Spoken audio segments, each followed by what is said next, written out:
Welcome to Evolution of the Earth and Life. Today we are going to talk about different kinds of metamorphic events and where they take place, and also what kind of metamorphic rocks can we expect out of those events. So, this is a summary slide of different types of metamorphism that are happening in different parts of the earth crust. And it is important to notice that all of the metamorphism that's happening are primarily restricted to the crust and a bit of upper mantle, but not any further. And therefore, metamorphism is primarily a crustal or crustal phenomena rather than deep interior of the earth. So, we are going to talk about all these different types of metamorphism, and we are going to see that what are the agents of metamorphism that are most active in each of these situations. So, let us start with a type which is called contact or thermal metamorphism. In contact or thermal metamorphism, rocks immediately surrounding molten igneous body are baked. So, imagine a situation where from the magma chamber, magma rises to the surfacial level. So, the surrounding rock right next to the magma chamber and the path of the magma, it is going to be depending on the composition, it can start to melt. However, there would be rocks slightly away from this which are not going to be affected by the heat. What about the rock which are right around here, which is not experiencing a temperature which is high enough to completely melt them, yet they can be high enough to impact them and metamorphose them. So, these are the situations where rocks are going to encounter a type of metamorphism which is called thermal metamorphism or contact metamorphism. So, clearly the main agent is going to be heat. Because it is primarily guided by heat and not any directional stress, we will find rocks resulting out of these contact or thermal metamorphism that are that will not show any foliation in terms of their texture. We will not see specific orientation of mineral grains. Instead, we are going to find non-foliated structure, non-foliated texture of rocks. Examples are marble. So, marble starts with limestone, which is a sedimentary rock, and the chemical composition is calcium carbonate. And when magma passes through a rock suit which has calcium carbonate, let us say a limestone bed, often this limestone bed changes or metamorphoses to marble. So, the composition does not change, the composition is still the same, it is still calcium carbonate. However, what you are going to see that the texture has changed. Clearly the mineral grains or the sedimentary particles that were making the limestone have become much more condensed. The crystals have become larger and they have been brought together, and the grains and the gaps are non-existent between the grains, and there is no grain structure. All you see is the development of the crystals, recrystallization of calcium carbonate. The reason I am saying that it did not change its chemical composition is because if you drop a if you pour a drop of acid on a limestone, it will emit carbon dioxide. So, it will fizz out. It will do the same thing if you do it on marble. There can be development of other minerals in a low proportion depending on the surrounding environment for a marble, but primarily it will still have calcium carbonate.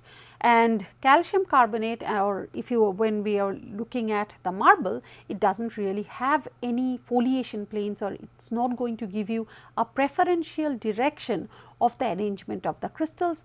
It is going to be more like a granoblastic pattern. The second type is a hydrothermal metamorphism. So, let us try to understand where we can expect them.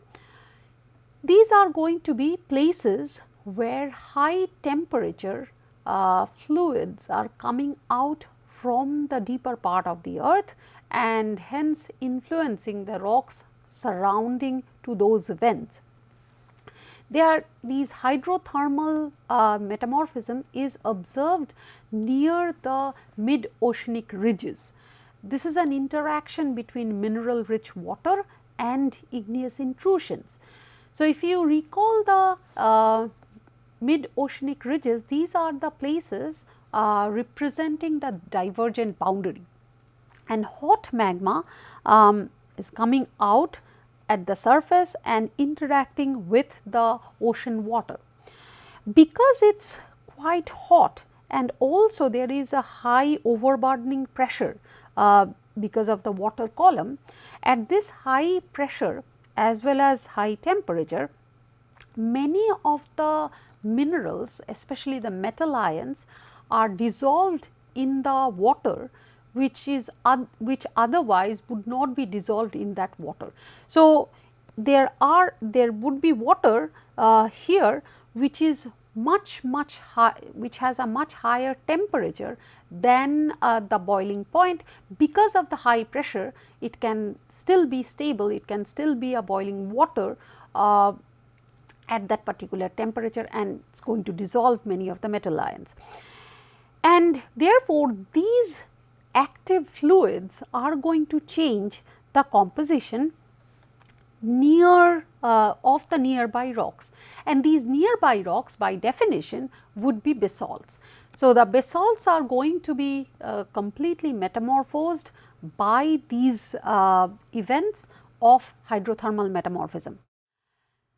These particular features are called black smokers. These are hot, these are pipes through which hot metal rich fluids gush from the sea floor, generating clouds, and there can be black smokers, there can be white smokers, depending on what is the chemical composition of these fluids that are emanating from these vents.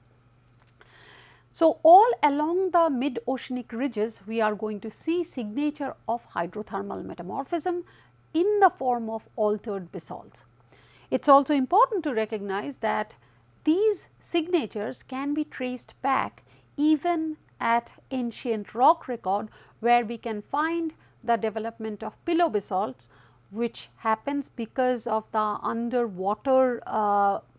underwater release of magma, and then it will eventually be metamorphosed because of these hydrothermal metamorphism. The other type of metamorphism is burial metamorphism.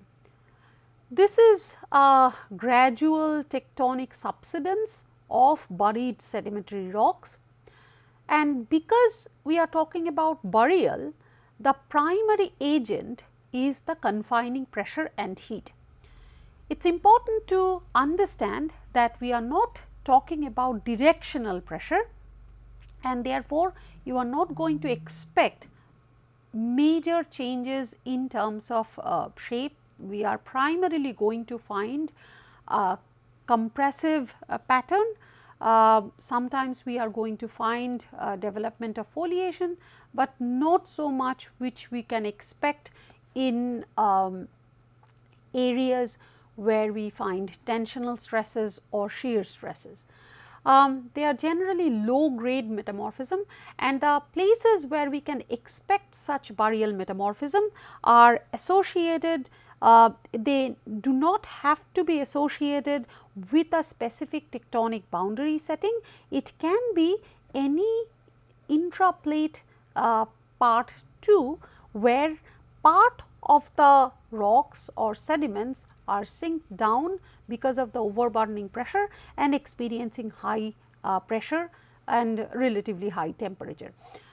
And a combination of that is going to produce these burial metamorphism. Regional metamorphism is probably one of the most wide scaled feature on the earth, where the metamorphism occurs on a very large scale or large area of the crust. And they are often associated with specific plate tectonic boundary, because these plate tectonic boundaries have continuity, and along those continuation of those plate boundaries, we are going to see the same process of regional metamorphism. One example would be the subduction zones or volcanic arcs or regions of continental crust collision. So, all kinds of convergent plate tectonic boundaries finally lead to development of regional metamorphism. The agents of such metamorphism include very high temperature and directional pressure, primarily in the form of compression. So, if we are thinking about these subduction zone metamorphism, a block of the crust is going down and underneath another block, and before it reaches the depth and temperature composition where it starts to melt, before that it is actually experiencing very high pressure and temperature, and that pressure is not a confining pressure, it is actually a directional pressure, a directional stress. Primarily we are going to expect a compressional pressure somewhere around here. You are going to see that rocks are basically changing its shape, they are often buckling, something which is a signature of a ductile deformation. And because of all these factors, it destroys the original texture of both igneous as well as sedimentary rocks through growth of new minerals. So, it does not really allow us to identify the original composition or original parent rock, but it is a very good indicator of the temperature and pressure combination, because depending on the temperature and pressure, newer minerals, newer metamorphic minerals are appearing. As a result, those minerals and the resulting texture become the proxy for a particular temperature pressure condition. Another type of metamorphism is the metamorphism that happens along the fault zones. So, if we think about the fault zones, it is a place of a relative weakness along the crust, somewhere along the crust where the rocks can move. So, movement of blocks of crust along fault planes imparts mechanical shear force. So, we already talked about the shear stress, and the shear stress is somewhere where the directions are differing in different directions. So, and the stress vectors are basically differing in their direction, and things tend to change their shapes, and these are happening along the fault zones. These are generally features at shallow depths. Breccias of broken rocks fragments are resulting. So, breccias are basically small crushed rocks with some of the original fragments present.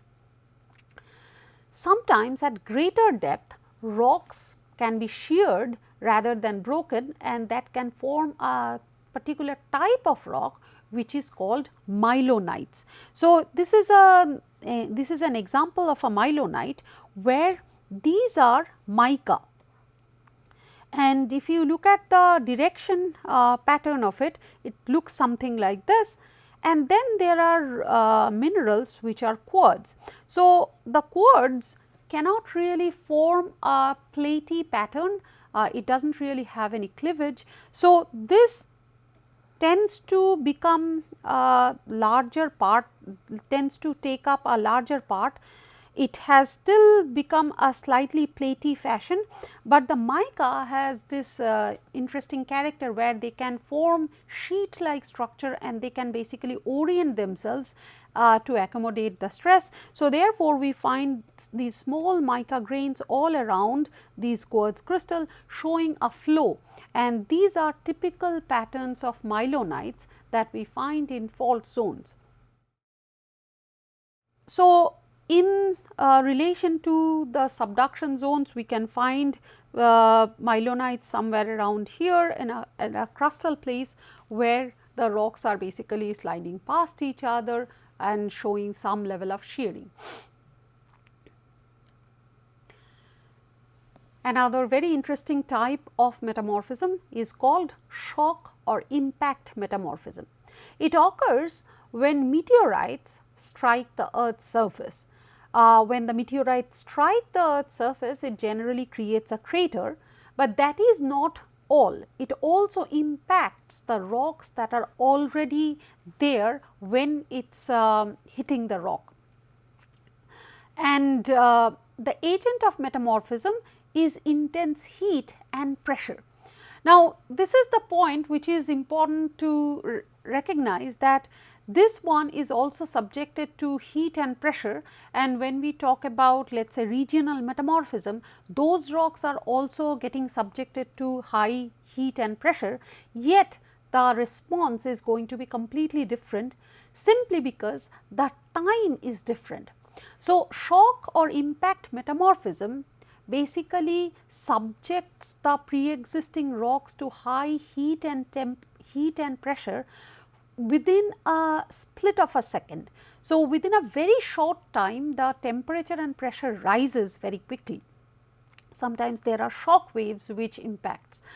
On the other hand, if you think about the regional metamorphism, there the increase in the temperature as well as pressure happens over a very long time scale, over millions of years.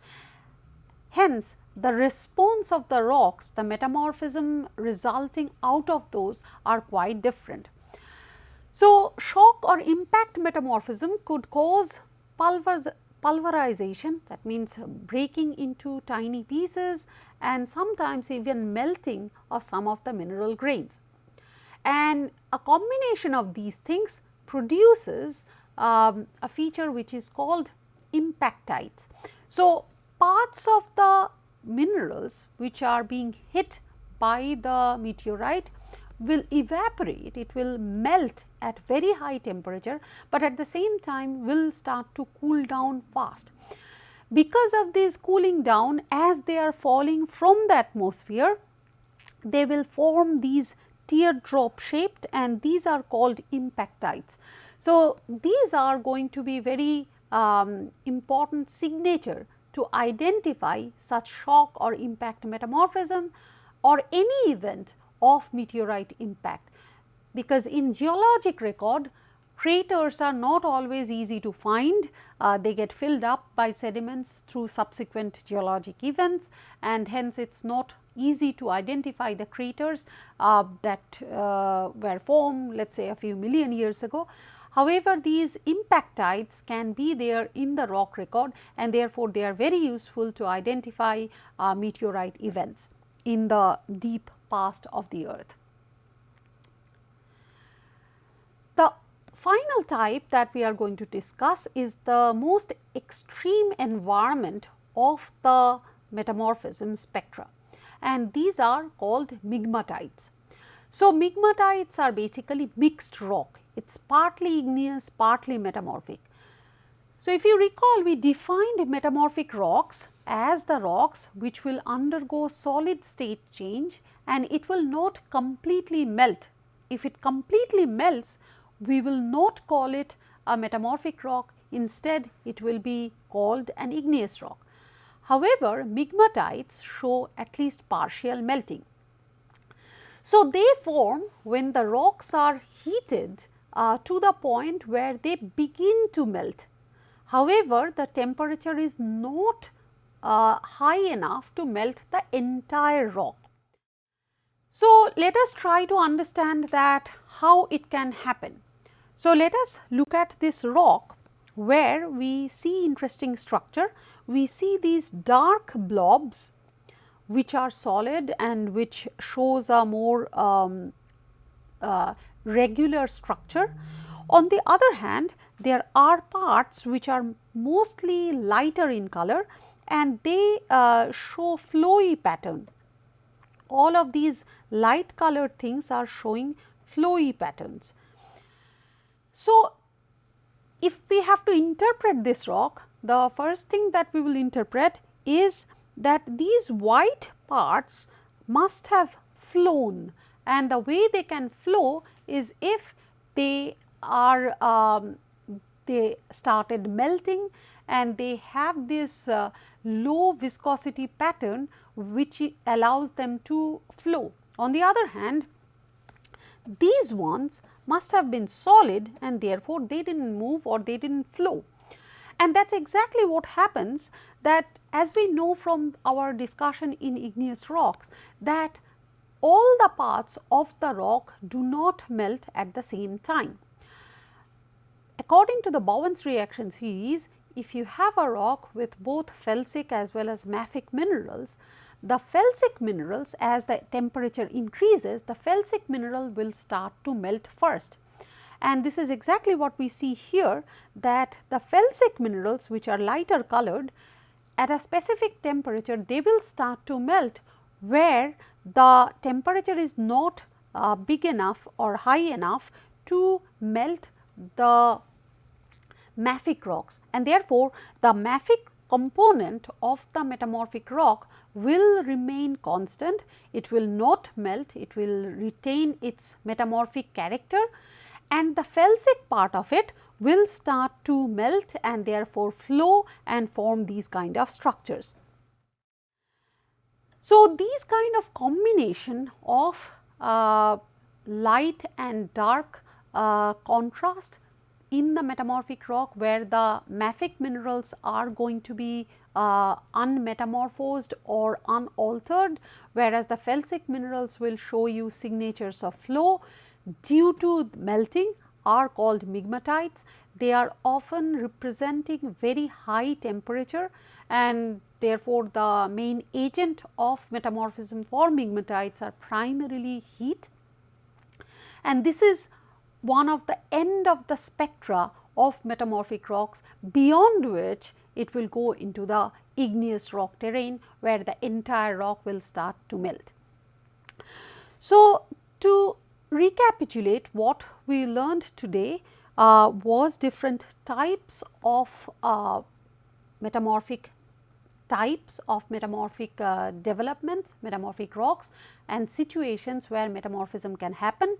We also discussed some of the agents of metamorphism associated with each of these types and how we can use those to identify ancient metamorphic events looking at the rock record. Here are some of the resources, and here is a question for you to think. Thank you.